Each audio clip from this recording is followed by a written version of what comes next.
Hi friends. Namaste and welcome to Surya Tones.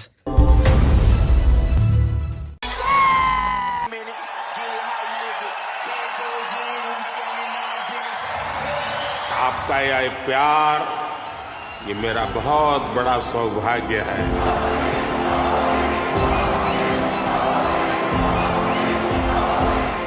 आप सब मेरे लिए हमेशा से भारत के सबसे मजबूत ब्रांड एम्बेसडर रहे हैं।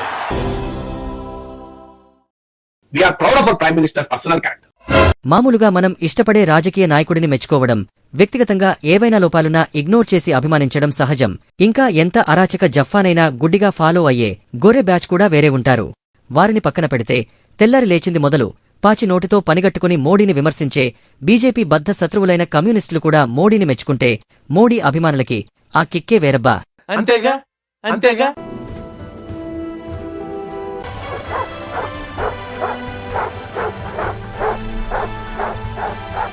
పైగా ఆ మెచ్చుకుంది ఏ చిన్నా చితకా మనిషో కాదు. కమ్యూనిస్ట్, సెక్యులరిస్టు సిద్ధాంతాల శుద్ధపూసగా యావత్ ప్రపంచ తెలుగు ప్రజలకి తెలిసిన social and political analyst the great professor Nageshwar sir, అది కూడా కాంగ్రెస్ కమ్యూనిస్టుల ఆశాదీపం అఖిల భారత ముద్దపప్పు రాహుల్ గాంధీకి వ్యతిరేకంగా. అవునా? నిజమా? అవునండి బాబు, నిజమే. కావాలంటే మీరే వినండి. నెంబర్ 1 రాహుల్ గాంధీ అలిగేషన్ తప్పది. రెండోది ఎప్స్టైన్ ఫైల్స్ విషయంలో మోడీ ఎందుకు భయపడతాడు? సో అది కూడా పూర్తి అబద్ధము. దేశ ప్రధానమంత్రి క్యారెక్టర్ ను అనుమానించే రీతిలో ప్రతిపక్ష నేత మాట్లాడడం పూర్తిగా అబద్ధం.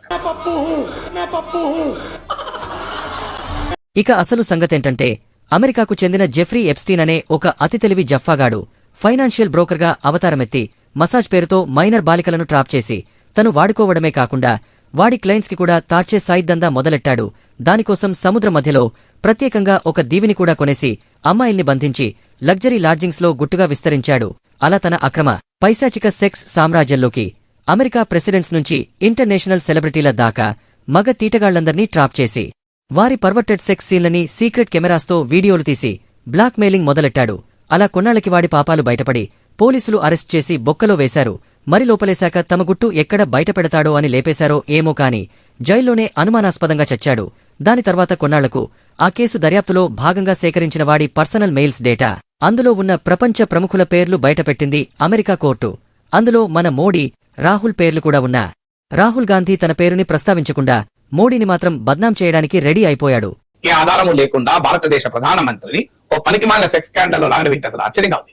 లీడర్ ఆఫ్ పొజిషన్ స్టేచర్ కూడా అది అగౌరవం అనిపిస్తుంది. And becoming of his political stature, constitutional position లో ఉండి భారత పార్లమెంట్ లో ప్రతిపక్ష నేత హోదాగా ఉండి ఒక పనికిమాలిన క్రిమినల్, కన్విక్టెడ్ క్రిమినల్, ఒక సెక్స్ అఫెండర్ ఆయన ఎప్స్టైన్ ఫైల్స్ లో వాడేదో రాసుకుంటే దాని ఆధారంగా మన దేశ ప్రధాని మనమే అనుమానిస్తే ఇంతకన్నా దుర్మార్గం ఉంటుందా? ఇంకా అందుకే అధికార ప్రతిపక్ష పార్టీలకు ఉండే బలహీనత ఇది.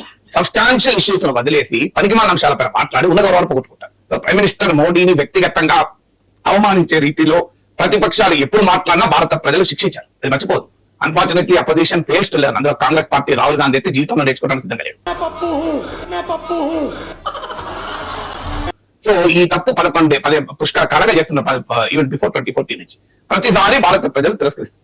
నరేంద్ర మోడీ విధానాన్ని ప్రశ్నించడం వేరు, నరేంద్ర మోడీ వ్యక్తిత్వ హననానికి పాల్పడడం వేరు. ఈ రెండింటి మధ్య తేడా ఉంది. సో ఇది కాంగ్రెస్ పార్టీ, రాహుల్ గాంధీ, బీజేపీ ప్రత్యర్థులుగా ఉన్నప్పుడు సో వీళ్ళందరూ చేస్తున్న తప్పు ఏంటంటే మోడీని పాలసీస్ పైన ప్రశ్నించచ్చు కానీ ఇండివిజువల్ క్యారెక్టర్ ప్రశ్నిస్తారు. సో అది ఏం చేస్తుంది? అందుకే మోడీ పాపులర్ అవుతున్నాడు, కాంగ్రెస్ కోరుకోవడం లేదు. పర్సనల్ గా మనం ఏది మాట్లాడినా అది యాక్సెప్టబుల్ కాదు. అందులో మోడీ క్యారెక్టర్, వ్యక్తిగత క్యారెక్టర్ పై ఇంతవరకు అనుమానాలు ఎక్కడా రాలేదు, ఆరోపణ రాలేదు. పర్సనాలిటీ వరకు మాత్రం Modi is impeccable personality. Character అయితే ఎవరు కూడా వేలెత్తి పెట్టడానికి వీలు లేదు. ఇంతవరకు అయితే ఎక్కడా పబ్లిక్ డొమైన్ లో వినిపించలేదు. సో యాజ్ ఆఫ్ నౌ మనకు తెలిసిన నరేంద్ర మోడీ ఇలాంటి లక్షణాలకు పూర్తిగా అతీతం. అందువల్ల ఆయన వ్యక్తిగత క్యారెక్టర్ ను దెబ్బతీసే రీతిలో ఆ దుర్మార్గుడు ఎప్స్టైన్ వాడొక కన్విక్టెడ్ క్రిమినల్ వాడు రాసుకున్న ఈమెయిల్ గురించి రాహుల్ గాంధీ పార్లమెంట్ లో చెప్పడం ఏంటి? అసలు దాన్ని ఖండించాల్సింది పోయి నేను మీ పొలిటికల్ రైవల్ అయితే ఎవరు చెప్పి నమ్ముతారా? ఆడ ఎప్స్టైన్ చెప్పింది నమ్ముతారా? అసలు ఏమొచ్చింది context? Let me also tell you that. ఇక దాని మీద ఒళ్ళు మండిన మన ప్రొఫెసర్ సార్ రాహుల్ గాంధీకి ఫుల్లుగా క్లాస్ పీకి అసలు ఎప్స్టైన్ ఫైల్స్ లో మోడీ పేరు ఎందుకు ఉందో వివరిస్తూ, ఎక్కడ మోడీ పేరు వచ్చింది ఎప్స్టైన్ ఫైల్స్ లో? అమెరికా ప్రభుత్వమే ఇప్పటికీ వివరణ ఇచ్చింది. Epstein files documents millions of documents release చేస్తున్నారు. డాక్యుమెంట్స్ అంటే ఏంటి? ఈమెయిల్ కావచ్చు, లెటర్ కావచ్చు, వీడియో కావచ్చు, సోషల్ మీడియా పోస్టులు కావచ్చు, ఎప్స్టైన్ కి సంబంధించిన మొత్తం డేటా డిస్క్లోజ్ చేస్తున్నారు. సో అమెరికా ప్రభుత్వమే స్పష్టంగా ఇచ్చిన వివరణ ఏంటంటే ఈ ఎప్స్టైన్ ఫైల్స్ లో పేరు ఉన్నంత మాత్రాన ఈ కేసుతో నేరం చేసినట్టు కాదు. నేరారోపణ జరిగినట్టు కాదు అని American government given. Rahul Gandhi తెలియాలి ఇది. అమెరికన్ గవర్నమెంట్ చెప్పింది, జస్ట్ బికాస్ ద నేమ్ ఈ figures in the Epstein file it doesn't mean they are accuse, it doesn't mean they have done something wrong. ఇది అమెరికా చెప్పింది.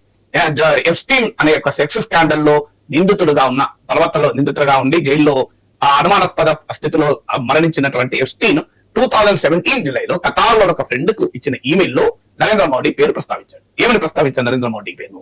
మోడీ ఇజ్రాయెల్ కు వెళ్తున్నాడు, Indian prime minister, this is in American interest అన్నాడు. అంటే America ప్రయోజనాల కొరకు, America ఒత్తిడి మేరకు భారత ప్రధానమంత్రి ఇజ్రాయెల్ కు వెళ్తున్నాడు అన్నాడు.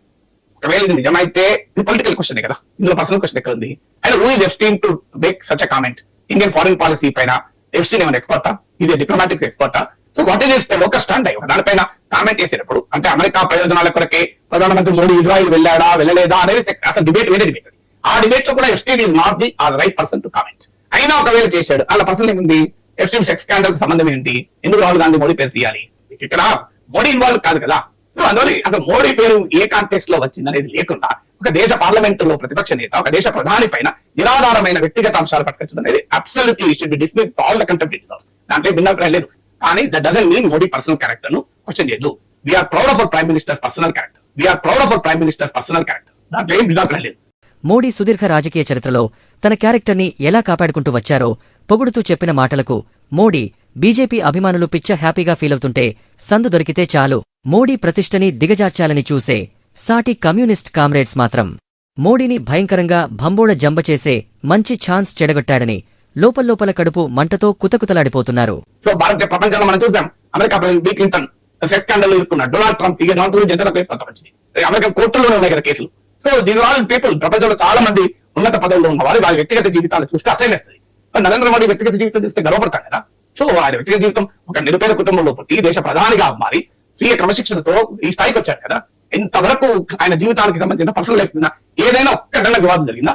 ఇంతవరకు దాన్ని మన ప్రతిపక్షంలో రాజకీయ పరమైన విభేదాలతో అలా మాట్లాడడం I don't accept it all. అయితే వ్యక్తిగతంగా మోడీ ఎంత ఉన్నతంగా ఉన్నా, ఎంతో విశాల వైవిధ్యం ఉన్న భారత్ లాంటి దేశానికి ప్రధానిగా ఉన్నప్పుడు పాలనా పరంగా తీసుకునే కొన్ని నిర్ణయాలు అందరికీ నచ్చకపోవచ్చు.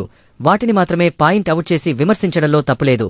కాని మోడీ చేసే మంచిని దాచేసి కేవలం సెక్యులర్ బొక్కల్ని మాత్రమే ఎత్తి చూపిస్తూ ప్రపంచంలో జరిగే ప్రతి పనికిమాలిన విషయాన్ని మోడీకి లింక్ చేసి ప్రాపగాండా చేసే కన్నింగ్ కామ్రేడ్స్ ని మాత్రం అస్సలు నమ్మొద్దు. खत्म, bye bye, tata, goodbye, गया. Please like, share and subscribe Surya Toons YouTube channel.